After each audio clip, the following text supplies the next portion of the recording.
The issue of conformity is arguably one of the most important topics in the field of social psychology. Imagine that you were a scientist working in a research lab and all of your fellow scientists had very liberal political views. And say, for example, that you tend to have a more conservative mindset. Would you have the courage to stand up to your fellow scientists and express your views despite the fact that you were a minority? Well, Solomon Asch sought to understand exactly how big the influence of conformity and group pressure was in the following experiment. Now, when he first advertised the study, Asch informed his participants that it was going to be a visual perception study, and subjects were asked to participate in a test along with 7 other subjects. However, the other people weren't actually participants, they were hired Confederates, and of course the study wasn't a visual perception study at all. Actually, what Asch did was he devised the experiment to examine conformity.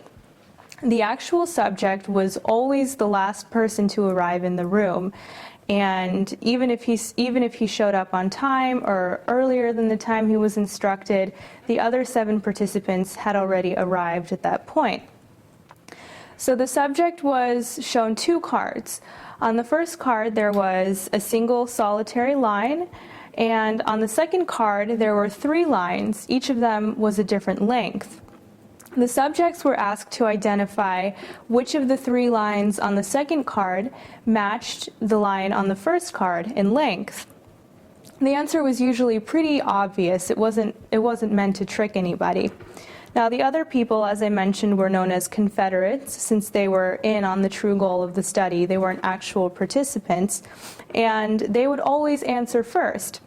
The first 2 times, the Confederates would give the correct answer, but the third time they would intentionally provide the wrong answer to see how this would affect the subject.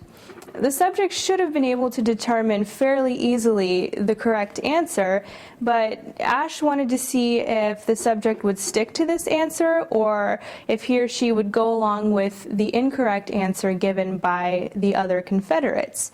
And these experiments were, of course, repeated several times. So let's talk about what he found. First of all, to establish that it was truly clear what the correct answer was, Asch conducted a control experiment prior to this study where he asked participants to write down the correct answer on a sheet of paper.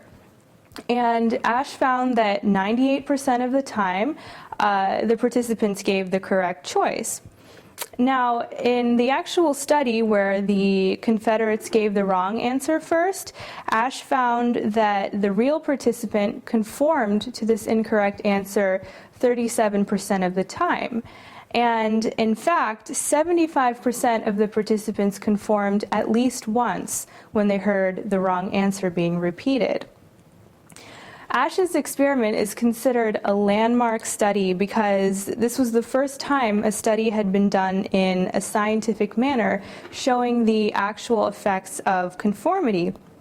And thanks in large part to Solomon Asch and this study, the concept of peer pressure has become widely recognized as a very real aspect of social interactions, rather than simply a hypothesis, which is what it was before.